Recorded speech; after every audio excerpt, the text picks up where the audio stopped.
Bible అనుకొని రాయాలి. ఆయన లెటర్ రాశాడు.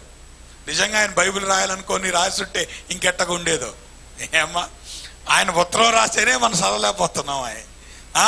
ఉత్తరంలో ఆయన రాసినటువంటి ఒక్కొక్క స్టేట్మెంట్ని మనం అనలైజ్ చేయటానికి మనకి ఆ టైం చాలట్లేదు. నిజమే. ప్రభు చిత్తమైతే మనం ప్రభు రాకడాల్సి మీద ఇట్లానే ప్రతి వారం దేవుని యొక్క వాక్యాన్ని మనం ధ్యానం చేసుకుంటూ వెళ్దాం. సరే, ఫిలిప్పీలకు రాసిన పత్రికల్లో గత కొన్ని వారాలుగా కూడా మనం ధ్యానం చేసుకుంటూ వస్తుంటున్నాం. ద గ్రాండ్ డిజైర్, మనిషికి ఉండవలసినటువంటి మంచి కోరిక ఏంటి? ఆ మాటకొస్తే అత్యున్నతమైనటువంటి కోరిక ఏంటి? ఇక్కడ మనల్ని గనక నిలబెట్టి బాబు మీకేం కోరికలు ఉన్నాయి అని అడిగితే మనందరం లేచి నిలబడి చాలా కోరికలు చెప్తాం. ఆ కోరికలన్నీ వినటానికి కూడా మన టైం సరిపోదు, అన్ని కోరికలు మనకు ఉన్నాయి. అయితే ఈ అన్ని కోరికల్లో ఏది ఇంపార్టెంట్ కోరిక అనేటువంటిది మనం ఆలోచిస్తే దాని గురించి పౌలు గారు ఆయన మాట్లాడుతున్నాడు. అతి శ్రేష్టమైనటువంటి కోరిక మనకు ఏదన్నా ఉంటే ఆ శ్రేష్టమైనటువంటి కోరిక ఏంటి అనేటువంటి విషయాన్ని పౌలు గారు మాట్లాడుతూ వస్తున్నాడు. మన కొద్ది కాలంగా దాన్ని ధ్యానం చేసుకుంటూ వస్తున్నాం.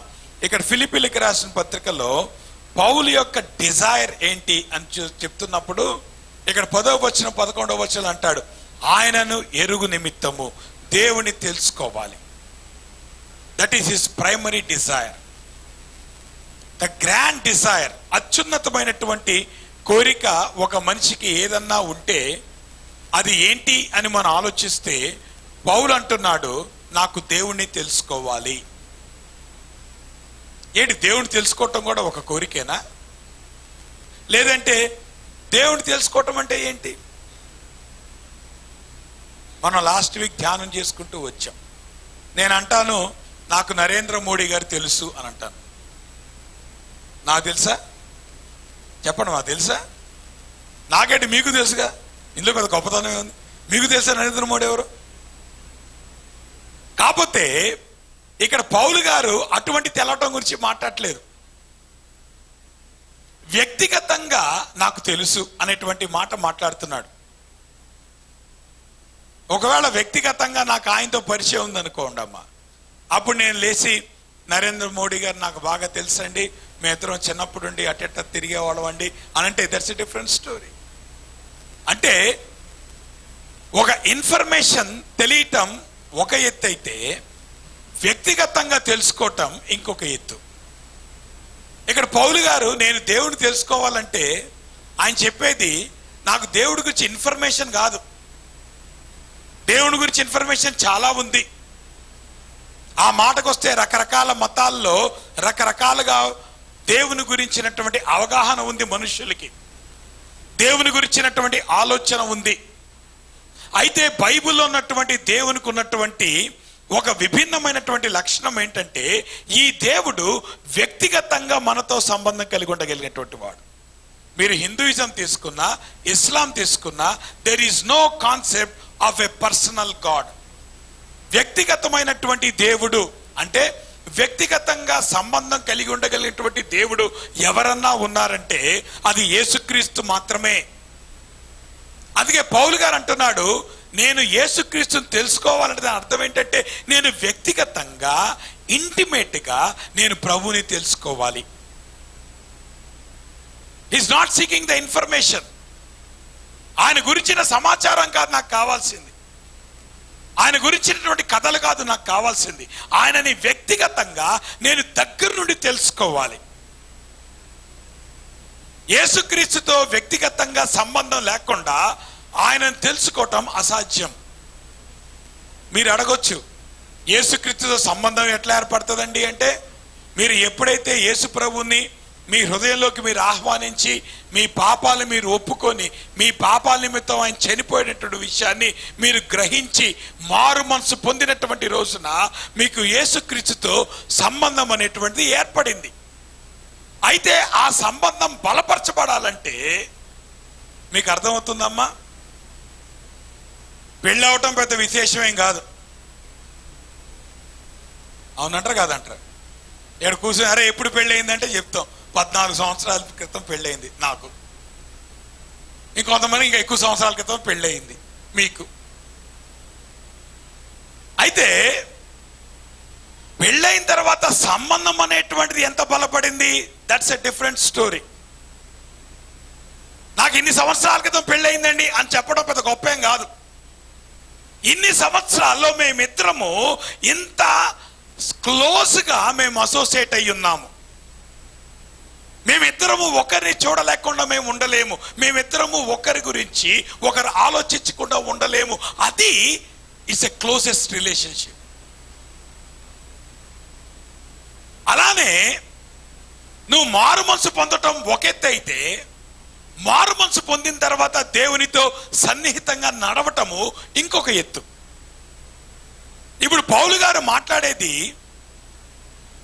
ఇన్ఫర్మేషన్ గురించి కాదు, వ్యక్తిగతంగా ప్రతిదినము నాకు ఈ దేవునితో సహవాసం కలిగి ఉండాలండి. That is his Dzire. రెండోది అంటున్నాడు, ఆయన పునరుత్థాన బలాన్ని నేను తెలుసుకోవాలి. ఈరోజు మనం అదే ధ్యానించబోతున్నాం. పునరుత్థాన బలం అంటే ఏంటి, ఆ పునరుత్థాన బలాన్ని ఎందుకు పౌలు అపేక్షిస్తున్నాడు అనేటువంటి విషయాన్ని ఈరోజు మనం ధ్యానం చేయబోతున్నాం. మూడోది, ఆయన శ్రమలలో పాలువాడగొట్టు ఎట్టితో నాకు తెలుసుకోవాలి. నెక్స్ట్ వీక్ దాని గురించి మనం ధ్యానం చేయబోతున్నాం ప్రభు చిత్తమైతే. ఆయన శ్రమలలో పాలువాడడం అంటే ఏంటి, శ్రమలు ఎందుకు వస్తాయి, శ్రమలు మనం ఎట్లా ఎదుర్కోవాలి, ఎటువంటి పర్స్పెక్టివ్ మన జీవితాల్లో సఫరింగ్స్ గురించి మనం కలిగి ఉండాలి అనేటువంటి విషయాన్ని మనం వచ్చే వారం ధ్యానం చేద్దాం ప్రభు చిత్తమైతే. That is his Dzire. అయితే ఒక విషయాన్ని మీకు నేను లాస్ట్ వీక్ మీకు చెప్పి నేను ముగించాను. ఆయనను ఎరుగు నిమిత్తం అంటున్నప్పుడు దానిలో పౌలు గారు ప్రధానంగా హైలైట్ చేసేటువంటి విషయం ఏంటంటే, ఒక నీతిమంతుడిగా మనం ప్రభువుతో సంబంధం కలిగి ఉండటం. నీతి అనగానే మనం చేసేటువంటి మంచి పనులు కాదు, వాటి గురించి పౌలు గారు మాట్లాడలేదు. పౌలు గారు మాట్లాడేటువంటి నీతి దట్స్ ఎ డిఫరెంట్ రైచియస్నెస్. ఆ నీతి దేవుని మూలంగానే కలుగుద్ది. ఆ నీతి ఎవరికి కలుగుద్దంటే, యేసుక్రీస్తుని ఎవరైతే అంగీకరించారో వాళ్ళకి మాత్రమే కలిగే నీతి గురించి మాట్లాడుతున్నాడు. ఒకసారి ఒక ఓడలో వెళ్తున్నారంట, చాలా మంది ప్రయాణికులు వెళ్తున్నారు. ఈ లోపల ఆ ఓడకి చిన్న కన్నం ఏర్పడిందంట. ఆ కన్నం ఏర్పడిందనేటువంటి విషయాన్ని ఒక పెద్ద ఆయన తెలుసుకున్నాడు. కొంతమందికి ఇన్ఫర్మేషన్ తెలిస్తే ఆ ఇన్ఫర్మేషన్ బయటికి అందరికీ చెప్పేదాకా ఉవ్విళ్ళూరిపోతూ ఉంటారు, కడుపు తబ్బిబ్బైపోతూ ఉంటుంది. ఎంత త్వరగా దాన్ని బయట కక్కుతే అంత త్వరగా రిలీజ్ అయిపోతారు. మీకు అర్థమవుతుందా? సరే, ఈ పెద్ద తెలిగి ఈ పెద్ద ఆయనకి తెలిసింది ఏమని, చిన్న కన్నం ఏదో ఉంది కాబట్టి సరే ఈయన కెప్టెన్ దగ్గరికి వెళ్ళాట, ఒకసారి కన్ఫర్మ్ చేసుకుందాం ఏంటో నాకు ఈ సమాచారం వచ్చింది అని కెప్టెన్ దగ్గరికి వెళ్ళి అడిగాడు. సార్, ఏదో చిన్న కన్నం పడిందని నాకు ఒక సమాచారం వచ్చింది, నిజమేనా అంటే ఆయన అన్నాడు, నిజమే, కన్నం పడింది. అయితే మేము దాని విషయంలో వర్క్ చేస్తున్నాం, మీరేం కంగారు పడకండి అన్న అంట. అయితే ఈయన ఏంటంటే ఆ టెన్షన్ తట్టుకోలేక, అమ్మో అట్లా అంటారేంటండి అంత తేలిగ్గా, అంత మునిగిపోతే అందరూ చచ్చిపోతాం, అయితే త్వరగా వెళ్ళి అందరూ ఎలా చేయాలంటే ఈ కెప్టెన్ అన్నాడు, నువ్వేం మాట్లాడమాక, కాసేపు ఉండు, టెన్షన్ పడమాక, ఆ సంగతి మేము చూసుకుంటాం. సరే, ఈ లోపల ఆయనకు అర్థమైంది కెప్టెన్కి, ఈ ముసలాయన గనక బయటికి వెళ్తే మొత్తం షిప్ అంతా ప్రచారం చేయటం, ఇంకా అందరూ ప్యానిక్ అయిపోయారు అనుకో, ఆ సిచ్యువేషన్ కెప్టెన్ ఏం చేస్తాడు, ఆయన ఎదుర్కోలేడు. అందుకని ఏం చేయాలి, ఒక ఆలోచన వచ్చిందంట. ఆయన ఏమన్నంటే, సార్ ఒక్క నిమిషం ఆగండి, ఈ ప్రాబ్లంలో మీరు కూడా మాకు హెల్ప్ చేయాలన్నాడంట.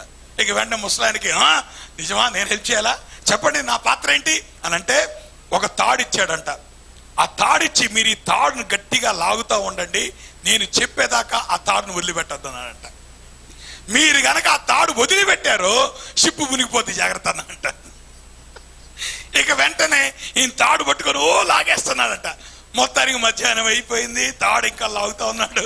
ఈయనేమో లాగుతుంటే ఈ లోపల కెప్టెన్ మొత్తానికి ప్రాబ్లం అంతా సాల్వ్ చేసి, కాసేపు ఆ షిప్ అంతా క్లియర్ అయిపోయిందండి, ఎవ్రీబడి సేఫ్ అన్నాడంట. అనగానే ఈ తాడు వదిలిపెట్టి అప్పుడు వెంటనే చుట్టుపక్కల చూస్తున్నట్ట, ఎవరిని వచ్చి చప్పట్లు కొడతారేమో అని. ఎందుకు, ఈయన అనుకుంటున్నాడు నేను తాడు లాగి నుంచున్నాను కాబట్టి ఏమైపోయింది, ఓడ బతికిపోయింది, నేను గనక పట్టుకోకపోతే ఈ పాటికి అందరూ మునిగిపోయేవాళ్ళు, అందరూ వచ్చి నా పూలదండలు వేస్తారు అనుకుంటుంటే ఎవడు ఏం పట్టించుకోవట్లేదంట. సరే ఈయనకి అర్థం కాలేదు, ఏంటి ఎవడని పట్టించుకోవట్లేదు, ఇంత పెద్ద పని నేను చేశాను, ఆ తాడు పట్టుకొని ఇంతసేపు లాగి లాగి నా చేతులు నొప్పి వచ్చేసినాయి, ఏంటి ఎవడని పట్టించుకోవట్లేదు అనుకుని కెప్టెన్ దగ్గరికి వెళ్ళాడంట. ఏంటి సార్ ఆ తాడు అంత కష్టపడి లాగాను, నిజంగా చూసారు షిప్పు అదంతా మనకు రైటే సార్ అని అంటే ఆయన నవ్వి అన్నాడంట, అరే నేను అక్కడ నిలబెట్టడానికి తాడు లాగమన్నాను అన్నాడు. ఎందుకు? ఆ పనిగా నీకు అప్పగిస్తే కపోతే నువ్వేం చేస్తావు, వెళ్ళి షిప్ అంతా టామ్ టామ్ చేస్తావు, అప్పుడు వాళ్ళంతా టెన్షన్ పడిపోతారు. ఆ పరిస్థితి కంటే నిన్ను కొంచెం కంట్రోల్లో పెట్టడానికి ఆ తాడు లాగమన్నాను, నువ్వు చేసింది ఏం లేదు, అంత మేము సెట్ చేసుకున్నావు అన్నాడంట. ఎందుకు ఈ మాట చెప్పానో తెలుసా? చాలాసార్లు మనము అదే మిస్టేక్ చేస్తాం. ఏంటి ఆ మిస్టేక్? ఏంటి ఆ మిస్టేక్?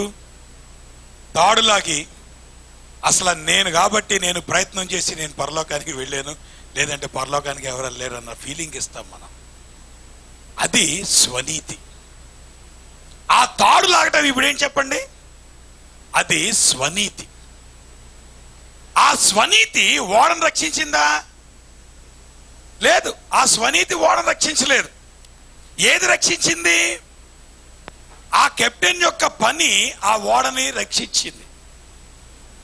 అలానే దేవుని నీతి మనల్ని పరలోకంలో తీసుకువెళ్తుంది. మన నీతి ఎట్లాంటిదంటే ఆ తాడు లాగటం లాంటిది. దేవునికి అది అక్కర్లేదు. దేవునికి కావాల్సింది యేసుక్రీస్తు వలనైనటువంటి నీతి. ఆ నీతి ఒక వ్యక్తికి ఎప్పుడు వస్తుందంటే ఆ వ్యక్తి రక్షించబడినప్పుడు మాత్రమే. అందుకనే మీరు గనక గమనిస్తే ఇక్కడ ఒక ఆయన అంటాడు, పాల్ నీచే అనేటువంటి ఆయన, one of the most dangerous forms of human error is forgetting what one is trying to achieve. మనము ఏది సాధించాలనుకుంటున్నామో దాన్ని మర్చిపోవటమే మనం చేసేటువంటి తప్పు. చాలాసార్లు ఏమవుతుందో తెలుసా, మనము సాధించవలసింది సాధించకుండా మిగతావి వాటిని ఏం చేస్తుంది, మనం డిస్ట్రాక్ట్ చేస్తూ ఉంటాయి. ఈ లోకంలో మనం సాధించాల్సింది ఏమన్నా ఉంటే ఏం చెప్పండి? మంచి ఇల్లు కట్టుకోవడమా, మంచి ఉద్యోగం సంపాదించడమా, నెలకు ఒక 60-70 వేలు జీతం సంపాదించుకోవడమా, లేదా లైఫ్లో బాగా సెటిల్ అవటమా? ఇయే మనం సాధించాల్సింది.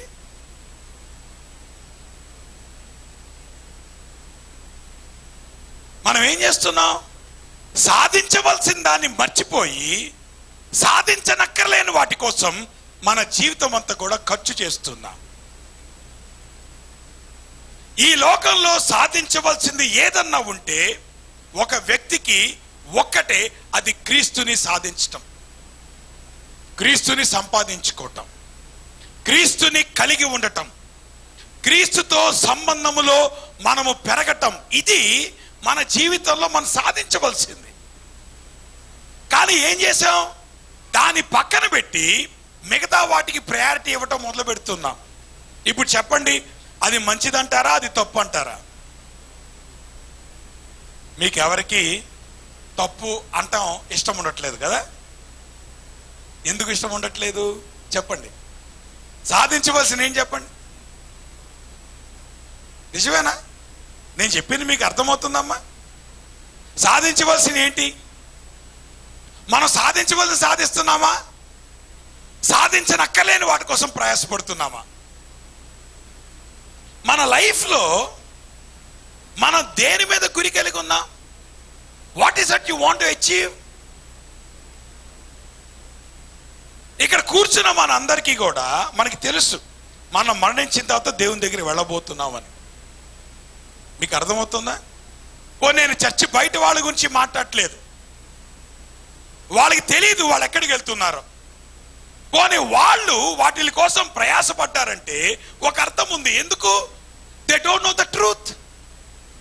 కానీ చర్చిలో 4 గోడల మధ్య కూర్చున్నటువంటి మనం ఆలోచించాలి.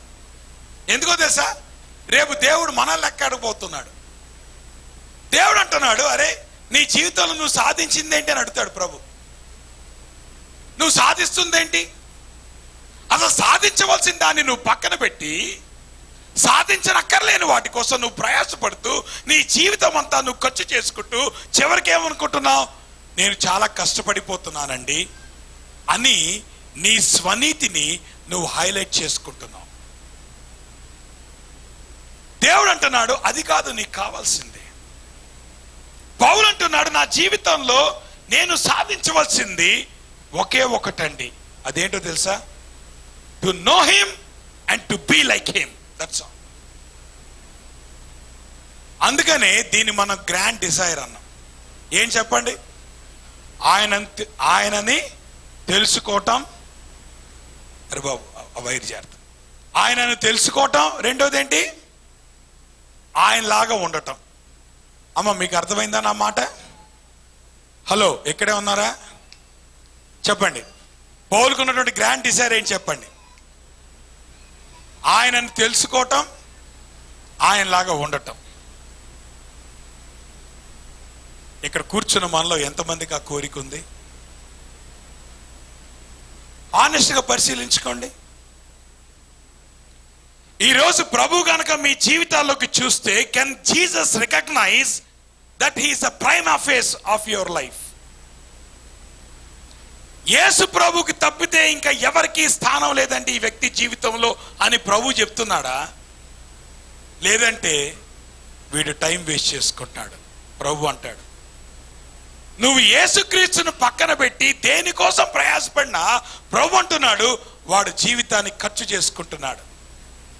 సాధించనక్కర్లేని దానికోసం వాడు ఖర్చు చేసుకుంటున్నాడు అని ప్రభువు మన జీవితాన్ని చూసి బాధపడుతూ ఉంటాడు.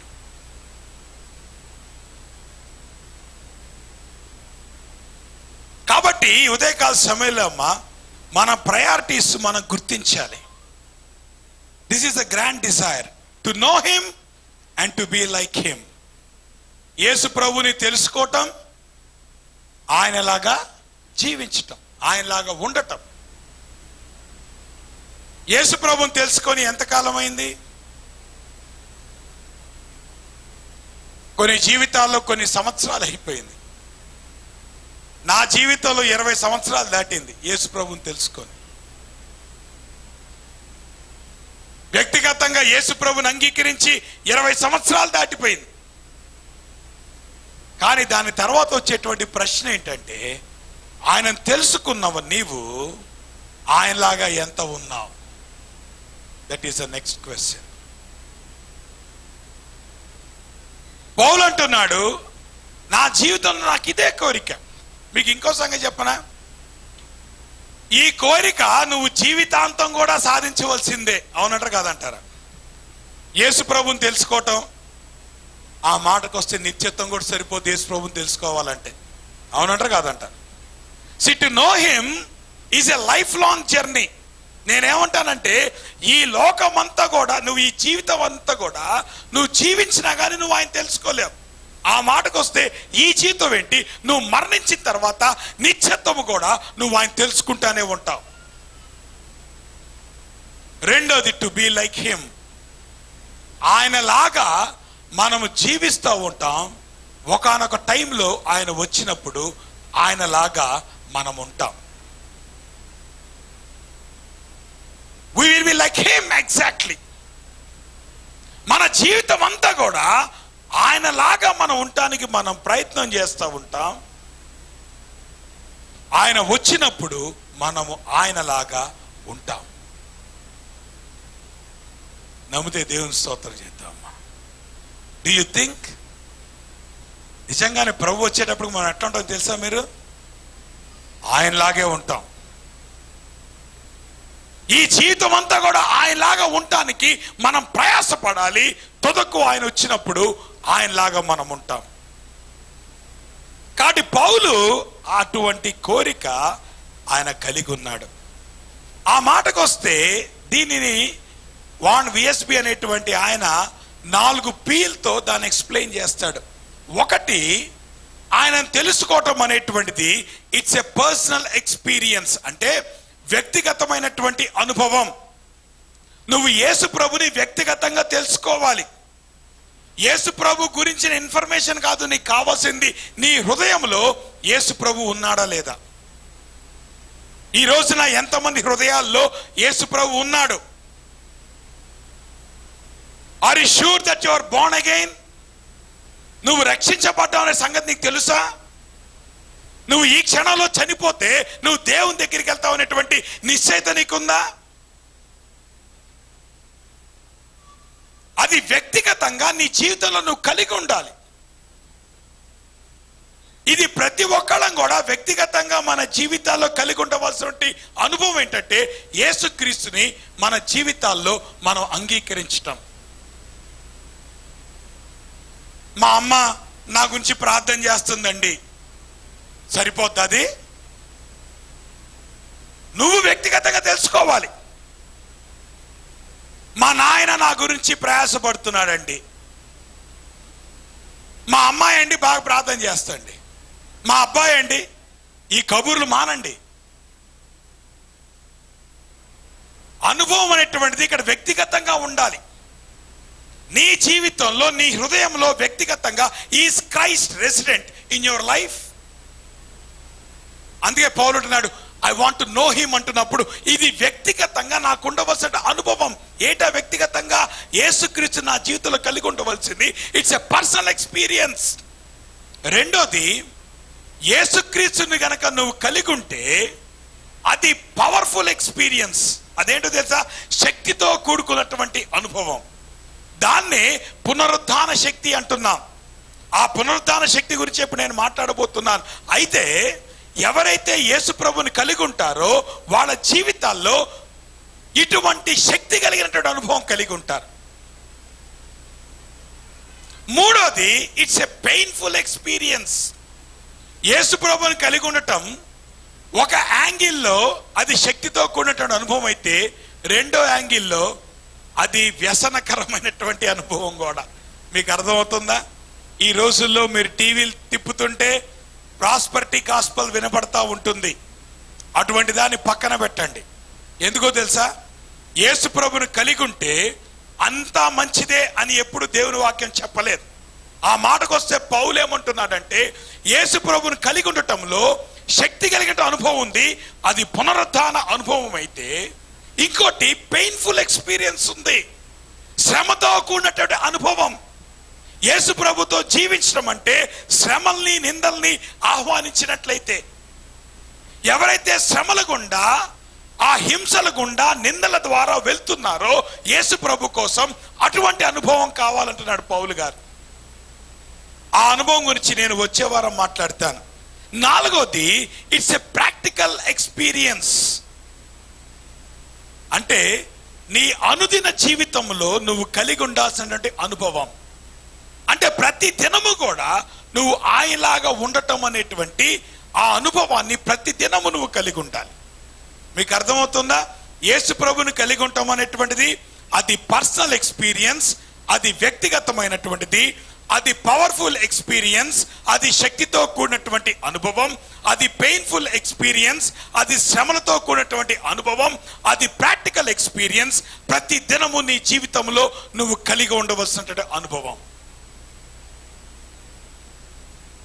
నేను మారుమనసు పొంది 20 ఏళ్ళు దాటిపోయిందండి కాబట్టి ఇంకా ఈ రోజు దాని గురించి మాట్లాడాల్సిన అవసరం అది కాదు. నువ్వు 20 సంవత్సరాలైనా 30 సంవత్సరాలైనా ప్రభుతో నువ్వు జీవించవలసిందే. మనం చనిపోయేంత వరకు ప్రభుతో జీవించవలసిందే. అందుకనే దానికోసం ప్రయాసపడాలి. అది పౌలు గారు అంటున్నాడు. ఇక్కడ ఒక మాట చెప్తున్నానండి, ఈ రోజుల్లో చాలా మంది అనుభవాలు కోరుకుంటున్నారు. యేసు ప్రభుని నేను నమ్ముకుంటే నాకు ఎటువంటి అనుభవం వస్తుందండి? యేసు ప్రభుని నమ్ముకుంటే నాకు ఎటువంటి పరిస్థితులు వస్తాయి? మీకు అర్థమవుతుందా? అనుభవం గురించి పౌలు గారు తర్వాత మాట్లాడాడు. ముందు దేని గురించి మాట్లాడాడు? యేసు ప్రభుని తెలుసుకోవటం గురించి మాట్లాడాడు. మన జీవితాల్లో ఈ రెండు రివర్స్ చేశాం. ఏం అర్థమవుతుందన్న మాట? ఈ రోజున చర్చెస్ కిందకి వెళ్తున్నాం, వీ వాంట్ ఎన్ ఎక్స్పీరియన్స్. అనుభవాల కోసం సంఘాలకు వెళ్తున్నారు. అనుభవాలు కాదు మనకు కావాల్సింది, ముందు తెలుసుకోవటం కావాలి. యేసు ప్రభువుని తెలుసుకున్న తర్వాత యేసు ప్రభువులో అనుభవం అనేటువంటిది దట్స్ ద నెక్స్ట్ స్టెప్. అంతేగాని అనుభవాల కోసం ప్రభు దగ్గరికి రావద్దు. పౌలు ఏమంటున్నాడు, ముందు నేను యేసు ప్రభువుని తెలుసుకోవాలి, ఆ తర్వాత I want to experience him. ఏంటి ఎక్స్పీరియన్స్? నాకు ఆ పవర్ఫుల్ ఎక్స్పీరియన్స్ కావాలి, పునరుద్ధాన బలము. రెండోది, నాకు ఆ పెయిన్ఫుల్ ఎక్స్పీరియన్స్ కావాలి. ఏంటది? ఆయన శ్రమలలో అనుభవించటం. మూడోది, నాకు ప్రాక్టికల్ ఎక్స్పీరియన్స్ కావాలి, ప్రతి దినము ఆయనతో జీవించటం. వీటన్నిటికంటే ముందు ఉండవలసిన ఏంటిది? ఆయనను తెలుసుకోవటం. మీకు సంగతి చెప్పనా? యేసు ప్రభు నమ్ముకుంటే నా రోగం తీసేస్తాడండి? ఇప్పుడు చెప్పండి, ముందేది కావాలి? అనుభవమా, యేసు ప్రభుని తెలుసుకోవటమా? అందుకని మీరేం చేస్తారంటే, ఎవరికైనా యేసు ప్రభుని చెప్పేటప్పుడు దాన్ని హైలైట్ చేయకండి. ఏంటి? యేసు ప్రభు నమ్ముకోండి అమ్మా, నీ రోగాలు తీసేస్తాడు, దా ఆ పలానా కార్యక్రమం చూపిస్తాను, అక్కడ చూడు రోగాలు ఎట్లా తీస్తున్నాడు, ఆ మీటింగ్కి రా. దేనికోసం తాపత్రయపడుతున్నావు? అనుభవాల కోసం. ముందు యేసు ప్రభుని తెలుసుకో, ఆ తర్వాత ప్రభు చిత్తమైతే ఆయన అనుభవాన్ని నువ్వు ఎక్స్పీరియన్స్ చేద్దు. కానీ అంతేగాని యేసు ప్రభుని తెలుసుకోకుండా అనుభవాన్ని ఏం చేసుకుంటావు? It is first the knowledge, then comes the experience. Yesu ప్రభుని తెలుసుకోవటం ముందు కావాలి. మన జీవితాల్లో వ్యక్తిగతంగా యేసు ప్రభుని తెలుసుకోవాలి. ఈ రోజుల్లో జనాలు అనుభవాల కోసం వెతుకుతున్నారు. ఎక్కడ అనుభవం ఉంటుంటే అక్కడికి వెళ్తున్నారు. మనకు కావాల్సిన అనుభవం కాదు, యేసు ప్రభువుని గురించినటువంటి పరిజ్ఞానం. ఆ పరిజ్ఞానం దేవుని వాక్యంలో దొరుకుతుంది. అంటే మనం చేసినంటే దేవుని వాక్యాన్ని మనం బాగా ధ్యానం చేయాలి, దేవుని వాక్యాన్ని మనం బాగా వినాలి. ఆ రకంగా దేవుని వాక్యంతో మనం ఎదుగుతా ఆయన అనుభవంలో మనం ఎదగాలి. అంతేగాని ఆ రెండింటిని కూడా తారుమారు చేయొద్దు. చదవండి అమ్మ, 3వ అధ్యాయం 10వ వచనం, అందరు కలిసి గట్టి చదవండి. ఏ విధము చేతనైనను మృతులలో నుండి నాకు పునరుత్థానము కలగవలనని ఆయన మరణ విషయములో సమానుభవము కలవాడనై ఆయనను ఆయన పునరుత్థాన బలమును ఎరుగు నిమిత్తము. పౌలు అంటున్నాడు, I want to know the power of resurrection. ఈ పునరుత్థాన బలం ఏంటి? ఈ పునరుత్థాన బలాన్ని తెలుసుకోవాలని పౌలు ఎందుకు తాపత్రయపడుతున్నాడు అనేటువంటి విషయాన్ని మనం చూసుకోబోతున్నాం. మొట్టమొదటిగా ఈ పునరుత్థాన బలం అనేటువంటిది ఏం జరిగిందంటే, ఈ పునరుత్థాన బలము ద్వారా ఏది నిరూపించబడిందంటే యేసుక్రీస్తు దేవుని కుమారుడు అనేటువంటి విషయం పునరుత్థానం ద్వారా రుజువు చేయబడింది. అమ్మా చూడండి, నా వంక చూడండి. ఈ లోకంలో అందరి చరిత్రలు దేంతో ముగించబడ్డాయి చెప్పండి? చాలా మంది ఉన్నారు గొప్పవాళ్ళు, చాలా మంది గురువులు ఉన్నారు, చాలా మంది బాబాలు ఉన్నారు, చాలా మంది గొప్ప గొప్ప వాళ్ళు ఉన్నారు. కానీ వారందరి జీవితాలు ఎక్కడ ఎండ్ అయిపోయినాయి? వారి మరణముతో ఎండ్ అయిపోయింది. కానీ యేసుక్రీస్తు యొక్క జీవితం ఒక్కటే, అది మరణాన్ని గెలిచి పునరుద్ధారణైనటువంటి జీవితాన్ని మనం చూస్తూ ఉంటున్నాం. అంటే దాని అర్థం ఏంటి తెలుసా? యేసుక్రీస్తు పునరుద్ధానుడు అవటం అనేటువంటిది అది దేన్ని సూచిస్తుందంటే యేసు ప్రభు యొక్క కుమారత్వాన్ని సూచిస్తుంది. యేసు ప్రభు దేవుని కుమారుడు అనేటువంటి విషయం అది కన్ఫర్మ్ చేస్తుంది. ఎందుకు? దేవుడొక్కడే మరణాన్ని జయించగలిగినటువంటి వాడు. యేసుక్రీస్తు ఆయన దేవుని కుమారుడు కాబట్టి ఆయన ఒక్కడే మరణాన్ని జయించినటువంటి వాడు. ఆయన ఒక్కడే మరణాన్ని జయించిన వాడు కాబట్టి ఆయన ఒక్కడే దేవుని కుమారుడు. కాబట్టి ఇప్పుడు చెప్పండి అమ్మా, రక్షణ అనేటువంటిది యేసు ప్రభులో ఉందా, మిగతా మార్గాల్లో ఉందా? గట్టిగా చెప్పరే, రక్షణ ఎవరిలో ఉంది? గట్టి చెప్పండి. యేసుక్రీస్తులో మాత్రమే ఉంది. మీకు అర్థం ఉంది? యేసుక్రీస్తులో ఉంది కాదు, యేసుక్రీస్తులో మాత్రమే ఉంది. That's all. ఎందుకు? యేసుక్రీస్తు ఒక్కడే దేవుని కుమారుడు. ఎందుకు? యేసుక్రీస్తు ఒక్కడే మరణాన్ని గెలిచి తిరిగి లేచినటువంటి వాడు. యేసుక్రీస్తు ఒక్కడే ఆయన పునరుద్ధాండైనటువంటి వాడు. And therefore he is the only one.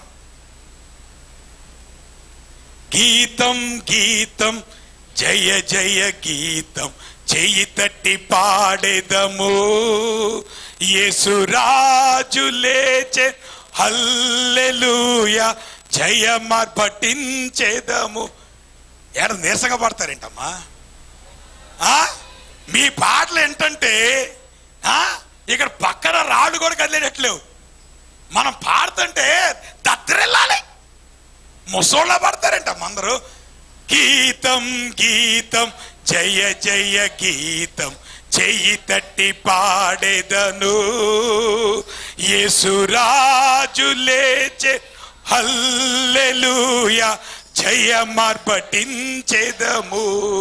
చూడు సమాధిని మూసిన రాయి పొరలుచు పొరలిడెను, అందు వేసిన ముద్ర కావలి వణికిరి దైవసుతుని. ఏం చేశారు? ఆ రాయి అడ్డంగా పెట్టి ఆ రాయి మీద ఒక ముద్ర వేసి ఏమన్నారంటే, ఈ రాయి ఎవరు దాటొస్తాడు రా కబడ్దారన్నారు. ఏమన్నాడు? చూడు సమాధిని మూసిన రాయి దొరలుచ్చు పొరలేడింది. యేసు ప్రభు ఒక ఏలు కూడా పెట్టలే. ఏలు పెట్టకుండానే రాయి పొరలేందే. అది ప్రభు యొక్క పునరుత్థాన శక్తి. మీకు అర్థమవుతుందా? అందు వేసిన ముద్ర కావలి వణికిపోయారు. ఎవరు ముందు? దైవసుతుని ముందు. ఇదేంట్రా అబ్బాయి, మనమే కదా ఈ సమాధిలో పెట్టింది. ఆ సమాధిలో పెట్టి మొత్తం సుగంధద్రవ్యాలు రాసామా? రాసాము. అప్పట్లో పుకారు వచ్చింది కదా, ఏమన్నారు? ఈయన బతికుండగా చెప్పాడు ఏమని, తిరిగి లేస్తా అన్నాడు. కాబట్టి ఇప్పుడు మన పని ఏంటంటే ఆయన తిరిగి లేవకుండా మనం చెయ్యాలి అని ఏం చేశారు? చాలా పెద్ద బరువైనటువంటి రాయి. ఎందుకు? లోపల ఒక్క ఆయనే ఉన్నాడుగా, ఆ ఒక్క ఆయన దొర్లించకూడదు కదా అని 10 మంది దొర్లించలేనటువంటి రాయి తీసుకొచ్చి ఆ సమాధికి అడ్డం పెట్టారు. అంతటితో వదిలేశారా? ఆ సమాధికి అడ్డంగా ఏం చేశారు? పెద్ద ముద్ర వేశారు, రోమన్ సీల్ వేశారు. అంతటితో వదిలిపెట్టారా? 24 hours కాపలా పెట్టారు. అరే బాబు, ఎవడు నిద్రపోవటానికి కూడా వీల్లేదు కాబట్టి నిద్రపోకుండా ఏం చేద్దాం? 4 బ్యాచెస్ వాళ్ళు డ్యూటీ మారారు. 6 గంటలకు ఒక బ్యాచ్ మారారు. ఎందుకు? కళ్ళు తీసి చూద్దాం ఈయన లేవకుండా. ఇన్ని జాగ్రత్తలు పడితే అవన్నీ పటాపంచలైపోయి యేసుప్రభు వారు పునరుద్ధాండయ్యాడు. మీకు అర్థమవుతుందా? That is the power of resurrection. ఎందుకంటే ఈ పునరుద్ధానం అనేటువంటిది యేసుక్రీస్తు ఒక్కడే దేవుడు అనేటువంటి విషయాన్ని అది బహిరంగంగా చాటింది. అందుకనే యేసుక్రీస్తు పునరుద్ధానం అనేటువంటిది చీకట్లో జరగలేదమ్మా. మీకు అర్థమవుతుందా? అందరూ చూస్తుండగా ఆయన తిరిగి ఆయన సమాధి తెరవబడింది. It's a witness that Jesus Christ is the son of God. యేసుక్రీస్తు దేవుని కుమారుడైనటువంటి విషయం ఈ పునరుద్ధానం ఏం చేసిందో తెలుసా? నిరూపించింది. నా మాట నమ్మరు కదా? దేవుని వాక్యం చూపిస్తాను. నతనయేలు యేసుప్రభు దగ్గరికి, బోధకుడా నీవెవరివి? అమ్మా ఈయన ఎవరు?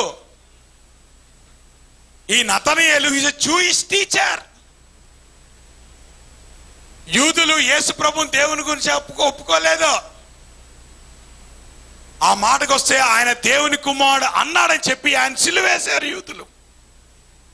అటువంటి ఆయనను చూసి the one who taught the law, Natanayelu అనేటువంటి టీచర్ ఆఫ్ ద లా వచ్చి అన్నాడు, యేసుక్రీస్తు నువ్వు సామాన్యుడు కాదు, నువ్వు దేవుని కుమారుడు, ఇశ్రాయేలు రాసువు అని ఆయనకు ఉత్తరం ఇచ్చాను. అందుకనే యేసుక్రీస్తు గురించిన సంగతులు దేవుని వాక్యంలో రాయబడ్డాయి. ఎందుకు రాయబడ్డాయి? యేసు దేవుని కుమారుడైన క్రీస్తు. మీకు అర్థమవుతుందా? పునరుద్ధానం అనేటువంటిది యేసుక్రీస్తు యొక్క దైవత్వాన్ని చూపిస్తుంది, ఆయన కుమారత్వాన్ని చూపిస్తుంది. అందుకనే అంటాడు, యేసు దేవుని కుమారుడైన క్రీస్తు అని మీరు నమ్మునట్లును నమ్మి ఆయన నామమందు జీవం పొందినట్లును ఇవి వ్రాయబడెను. ఎందుకు దేవుని వాక్యం రాయబడింది? For you to understand that Jesus is the Christ. యేసుక్రీస్తు ఆయన దేవుని కుమారుడు, యేసుక్రీస్తు ఆయన మెస్సయా అనేటువంటి విషయం పునరుద్ధానం అనేటువంటిది కన్ఫర్మ్ చేసింది. ఇప్పుడు చెప్పండి, యేసుక్రీస్తు దేవుని కుమారుడు కదా, పునరుద్ధానం అంటే ఏం ప్రూవ్ చేసింది? యేసు ప్రభు దేవుని కుమారుడు. ఇప్పుడు చెప్పండి, ఎన్ని మార్గాలు ఉన్నాయి దేవుని దగ్గరికి? చెప్పండి అమ్మా. All roads lead to Rome అన్నాడు ఒక ఆయన. నిజమేనా? నువ్వు విజయనగరం బస్ ఎక్కి హైదరాబాద్ వెళ్తారా? హైదరాబాద్ వెళ్ళాలంటే హైదరాబాద్ బస్ ఎక్కాలి. నువ్వు పరలోకానికి వెళ్ళాలంటే యేసు ప్రభు బస్ ఎక్కాలి. ఎందుకు? ఆయన అన్నాడు, నేను ఒక్కడే మార్గం. యేసుక్రీస్తు ఆయన ఒక్కడే మార్గం. యేసుక్రీస్తు ఒక్కడే మార్గం అంటే విషయం నీకు ఎట్లా తెలిసిందంటే ఆయన పునరుత్థానుడు అయ్యాడు కాబట్టి. Because he rose again. He arouse to prove that he is the son of God. కాబట్టి దేవుని దగ్గరికి వెళ్ళాలంటేనమ్మా యేసుక్రీస్తు ఒక్కటే మార్గం. నువ్వు యేసుక్రీస్తు ద్వారా తప్పితే నువ్వు దేవుని దగ్గరికి ఏ రకంగా కూడా నువ్వు చేరుకోలేవు. మీకు అర్థమవుతుందా? నీ నీతి నిన్ను రక్షించదు, నీ క్రియలు నిన్ను రక్షించవు, నీ బ్యాక్గ్రౌండ్ నిన్ను రక్షించదు, నీ హెరిటేజ్ నిన్ను రక్షించదు. కానీ యేసుక్రీస్తు ఒక్కడే నిన్ను రక్షిస్తాడు. ఎట్లాగండి యేసుక్రీస్తు ఒక్కడే ఎందుకు రక్షిస్తాడు? ఆయన దేవుని కుమారుడు కాబట్టి. ఆయన దేవుని కుమారుడు అని నువ్వు ఎట్లా చెప్తున్నావు అంటే ఆయన పునరుద్ధానం అయ్యాడు కాబట్టి. ఈ లోకంలో చచ్చి తిరిగి లేచిన వాడు యేసుక్రీస్తు ఒక్కడే. అందుకే పౌలు గారు అంటున్నాడు, ఏమన్నాడు? యేసు, గట్టికి చదవండి అమ్మా అందరూ కలిసి. యేసుక్రీస్తు శరీరమును బట్టి దావీదు సంతానముగాను మృతులలో నుండి పునరుత్థానుడైనందున పరిశుద్ధమైన ఆత్మను బట్టి దేవుని కుమారుడుగాను ఎట్లాగా నిరూపించబడింది? మీకు అర్థమవుతున్నా? యేసుక్రీస్తు దేవుని కుమారుడు అన్నాడా? ఏమన్నాడు? It was revealed with the power of resurrection. మీకు అర్థమవుతుందా? ప్రభావముతో అది బయలుపరచబడింది. అందుకనే యేసు ప్రభు సమాధి ముందు రాయి పొర్లిపోయింది, ఆ సీలు బ్రేక్ అయిపోయింది. కాపలా వాళ్ళు పారిపోయారు భయముతో. ఎందుకో? యేసుక్రీస్తు సమాధిని గెలిచి తిరిగి లేచాడు కాబట్టి. అందుకని యేసుక్రీస్తు పునరుద్ధానమైనటువంటి విషయం అది ఎట్లా నిరూపించబడింది? ప్రభావముతో నిరూపించబడింది. అదే పునరుత్థాన బలం. పౌలు అంటున్నాడు, నాకు అది తెలుసుకోవాలంటున్నాడు. చూసారా ఏమా? యేసుక్రీస్తు యొక్క పునరుద్ధానం ఆయన కుమారత్వాన్ని నిరూపించింది. అంతేకాదు, యేసుక్రీస్తు యొక్క పునరుద్ధానం it is the foundation of the gospel. సువార్తలో మీకు అర్థమవుతుందమ్మా? ఇప్పుడు మనం వెళ్ళి సువార్త ప్రకటించాలంటున్నాం. అమ్మా, ఏడు ప్రకటిస్తారు మీరు సువార్త? చెప్పండి. సువార్త అంటే ఏంటి? ఏడు మీరు ప్రకటించే సువార్త చెప్పండి అమ్మా. చెప్పరే? మీరు వెళ్ళి ఏమని చెప్తున్నారు? చెప్పండి అమ్మా. సువార్తలో ఏం చెప్తున్నావు? ఆయన చనిపోయాడు, లేఖనముల ప్రకారము ఆయన మన పాపముల నిమిత్తమై చనిపోయాను, లేఖనముల ప్రకారం ఆయన పాతి పెట్టబడెను, లేఖనముల ప్రకారము ఆయన తిరిగి లేచాను. There is no gospel without resurrection. మీకు అర్థమవుతుందన్నమాట? పునరుత్థానము లేకుండా సువార్త లేదు. సువార్తకి మూలం పునరుత్థానం. సువార్తకి base it is the resurrection of Lord Jesus Christ. అందుకని ఇక్కడ అంటున్నాడు, the gospel is the foundation of the gospel. సువార్తలో 3 అంశాలు ఉన్నాయమ్మా. మీకు అర్థమవుతుందా? సువార్తలో 3 అంశాలు ఉన్నాయి. ఒకటిది the facts to be believed. సువార్తలో మనం నమ్మాల్సిన విషయాలు ఏంటి మన సువార్తలో నమ్మాల్సిన విషయాలంటే, పౌలు గారు చాలా చక్కగా అన్నాడు. ఏమన్నాడు చెప్పండి, గట్టి చదవండి. నాకు ఇయ్యబడిన ఉపదేశమును మొదట మీకు అప్పగించి తిని, అదేమనగా లేఖనముల ప్రకారము క్రీస్తు మన పాపముల నిమిత్తము మృతి పొందెను, సమాధి చేయబడెను, లేఖనముల ప్రకారము 3వ దినమున లేపబడెను. See, this is the fact of the gospel. మనం బయటికి వెళ్ళి సువార్త ప్రకటిస్తాం. ఏం ప్రకటిస్తున్నాం? యేసుక్రీస్తు చనిపోయాడని, యేసుక్రీస్తు తిరిగి లేచాడని, ఆయన ప్రభావముతో అది ప్రకటించబడుతుంది. అది సువార్త అంటే. కానీ సువార్తని ఎవరైతే అంగీకరించారో వాళ్ళు రక్షించబడినట్టు లెక్క. సువార్తను అంగీకరించడం అంటే ఏంటి? యేసు ప్రభు చనిపోయాడని, ఆయన తిరిగి లేచాడని ఎవరైతే నమ్ముతారో వాళ్ళు రక్షించబడినటువంటి వాళ్ళు. ఎందుకంటే the content of the gospel is the death and resurrection of Lord Jesus Christ.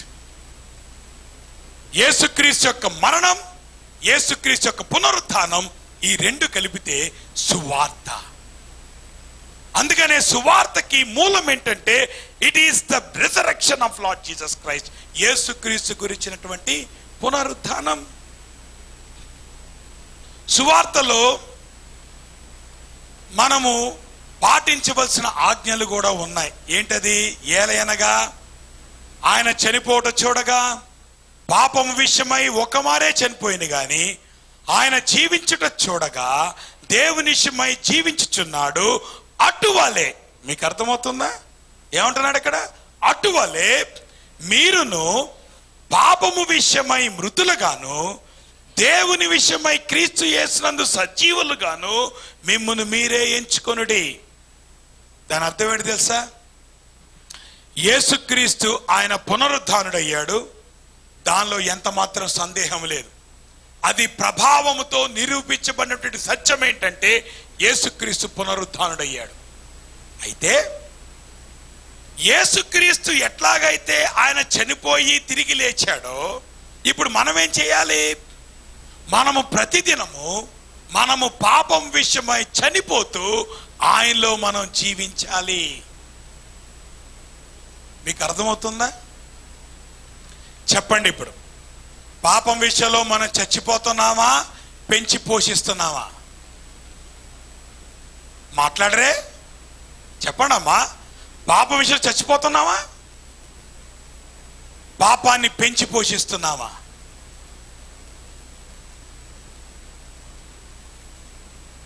The command to be obeyed. 3వది అంటాడు the promises to be received. సువార్తలో ఉన్నటువంటి సత్యాల్ని నువ్వు అంగీకరించడం వల్ల నీకు వచ్చేటువంటి వాగ్దానం ఏంటి అని అంటే, చదవండి అమ్మా. ఏమన్నాడు అక్కడ? మీరు ఆ రిఫరెన్స్ రాసుకున్నారా? అక్కడే ఉన్నాయి రిఫరెన్స్, రాసుకోండి. ఏముంది అక్కడ? మృతులలో నుండి యేసును లేపిన వాని ఆత్మ మీలో నివసించిన ఎడల, మృతులలో నుండి క్రీస్తు యేసును లేపిన వాడు చావునకు లోనైన మీ శరీరములను కూడా మీలో నివసించుచున్న తన ఆత్మ ద్వారా జీవింపచేయును. సువార్తలో ఉన్నటువంటి ఆ వాగ్దానం ఏంటో తెలుసా? ఆ పునరుత్థానంలో ఉన్నటువంటి వాగ్దానం ఏంటంటే, యేసుక్రీస్తు ఎట్లాగైతే ఆయన చనిపోయి తిరిగి లేవటం అనేటువంటిది ప్రభావముతో నిరూపించబడిందో, ఎవరైతే యేసు ప్రభునందు విశ్వాసం ఉంచుతారో ఇప్పుడు వాళ్ళు ఏమవుతారు చెప్పండి? చనిపోయిన తర్వాత నువ్వు సమాధిలో ఉండవు. అందుకే పౌలు గారు అంటాడు, ఓ మరణమా నీ ముల్లెక్కడా? ఎంత చక్కటి మాట అండి.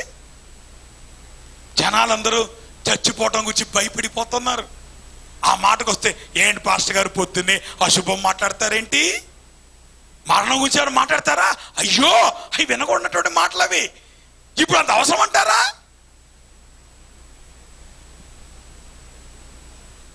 చావు అనేటువంటిది అశుభంగా చూస్తున్నావే, ఎందుకు? చావు గురించి ఆలోచించటం భయపడుతున్నావు ఎందుకు? సస్తే ఏమవుతావు నీకు తెలియదు కాబట్టే. సస్తే ఏమవుతో తెలిసిన వాడు చావుకి భయపడడు. చచ్చిన తర్వాత ఏమవుతుంది? ఎవడైతే ప్రభువుని అంగీకరించాడో ఏమంటున్నాడు అక్కడ? ఎవరైతే ప్రభువుని అంగీకరించాడో ఏం చేస్తున్నాడు? మీ శరీరములు కూడా ఆయన తన ఆత్మ ద్వారా జీవింపచేయును. యేసుక్రీస్తు ఎట్లాగైతే ఆయన పునరుద్ధానుడయ్యాడో నువ్వు కూడా చచ్చిపోయినా గాని నువ్వు తిరిగి లేస్తావు. ఏంటి దానికి రుజువు? యేసుక్రీస్తు తిరిగి లేచాడు కాబట్టి. That is the promise of resurrection.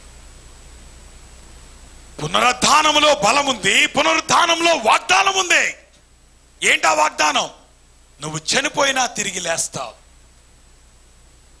యేసుక్రీస్తు ఆయన చనిపోయి తిరిగి లేచాడు కాబట్టి దానికి ఇదే మీ కానవాలు. ఏమన్నారు? దానికి ఇదే మీ కానవాలు. ఏంటి ఆనవాలు? ఒక శిశువు పొత్తి గుడ్డలతో చుట్టబడి పశువుల తొట్టిలో పరుండబెట్టబడును. అదే మీ కానవాలమ్మా. యేసుక్రీస్తు పుట్టాడని మాకు ఎట్లాగండి ఆనవాలు? చూడండి శిశువుని, అదే మీ కానవాలు. యేసుక్రీస్తు తిరిగి లేచాడని మాకు ఎట్లా తెలుసు అండి? చూడండి ఆయన సమాధిని, అదే మీ కానవాలు. ఆయన సమాధి మూయబడుందా తెరవబడుందా? ఆయన సమాధి తెరవబడినటువంటి సమాధి, ఈ లోకంలో తెరవబడినటువంటి సమాధి ఒకే ఒక్కటి, అది యేసుక్రీస్తు సమాధి. అదే మీ కానవాలు. ఎవరైతే ఈ పునరుద్ధానాన్ని అంగీకరిస్తారో వాళ్ళు చనిపోయినా వాళ్ళు తిరిగి లేస్తారు.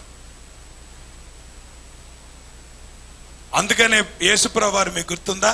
శిష్యులతో చాలాసార్లు చెప్పాడు, అరే ఇప్పుడే ఈ మాట చెప్పకండి, ఇప్పుడే ఈ సంగతి చెప్పకండి. ఎందుకు? ఇది చెప్పాల్సిన టైం ఇంకా ఉంది. ఆ మాటకు వస్తే సువార్త అనేటువంటిది ఆ ఫుల్నెస్ తో ఎప్పుడు ప్రకటించబడిందంటే యేసుక్రీస్తు పునరుద్ధానుడైన తరువాత. అందుకనే సువార్తలో యేసుక్రీస్తు యొక్క పునరుద్ధానం ఉంది.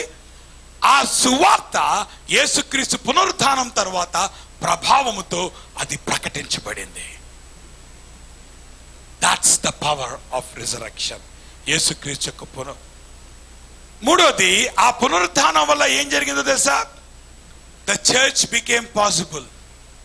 ఈ రోజున మనం సంఘానికి వస్తున్నాం, చర్చ్కి వస్తున్నాం. ఎట్లా ఫామ్ అయింది చర్చ్? యేసుక్రీస్తు పునరుద్ధానుడై తిరిగి లేచిన తర్వాత he became the head of the church. సంఘానికి శిరస్సు ఎవరమ్మా? ఎవరు చెప్పండి? సంఘానికి శిరస్సు ఎవరు? క్రీస్తు. ఆ క్రీస్తు సంఘానికి శిరస్సు ఎప్పుడయ్యాడు? ఆయన పునరుద్ధానుడై తిరిగి లేచిన తర్వాత. He became the head of the church. అంటే యేసుక్రీస్తు యొక్క పునరుద్ధానం లేకపోతే సంఘము లేదు. That's all. ఈ రోజు సంఘం ఉందంటే ఈ సంఘాన్ని ఆపివేయటానికి చరిత్రలో చాలా మంది బయలుదేరారు. మీకు అర్థమవుతుందా? ఏమ్మా, యేసు ప్రభు చనిపోయి తిరిగి లేచిన తర్వాత శిష్యులు సువార్త ప్రకటిస్తుంటే ఎంతమంది అడ్డగించారు? సంఘము ప్రారంభమవుతుంటే ఆ సంఘాన్ని అడ్డగించడానికి ప్రయత్నం చేసిన వాళ్ళు అడ్రస్ లేకుండా పోయారు.